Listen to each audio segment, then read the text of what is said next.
દાતરડી ગામ નજીક અજાણ્યા વાહનની ટક્કરે સિંહ બાળનું મોત નીપજ્યું હતું। આ ઘટનાની ગંભીરતાથી ધ્યાન લઈ અને શેત્રુંજી ડિવિઝનના ડીસીએફ ચિરાગ અમીનની સૂચનાથી વન વિભાગની 4 ટીમોએ તપાસનો ધમધમાટ શરૂ કર્યો હતો।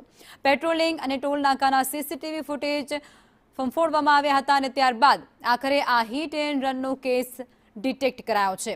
મહુવાના કોબડી ટોલનાકા પાસેથી શંકાસ્પદ કાર સાથે ચાલક ઇન્દરસિંહ રાવતની અટકાયત કરાઈ છે। દીવથી પૂરપાટ ઝડપે અમદાવાદ જઈ રહેલા રાજસ્થાનના ચાલકે અકસ્માતની કબૂલાત કરી છે। આ ઘટનાને પગલે વન વિભાગે આગળની કાયદાકીય કાર્યવાહી હાથ ધરી છે। ભાવનગર સોમનાથ કોસ્ટલ હાઈવે ઉપર એક અજાણ્યા ઈસમ દ્વારા પૂરપાટ સ્પીડથી વાહન ચલાવી એક સિંહ બાળ જેની ઉંમર વર્ષ અંદાજિત એકાદ વર્ષની આસપાસ હશે તેનું મૃત્યુ નિપજાવવામાં આવેલ। આ ગુના કામે વપરાયેલ તે મારુતિ સ્વિફ્ટ જેનો નંબર GJ27EG8613 છે તેની કાયદેસરની અટક કરવામાં આવેલ છે। હાલ તોમતદારને BNSSની 35 સ્થળની નોટિસ આપીને પૂછપરછ ચાલુમાં છે। રાજ્યમાં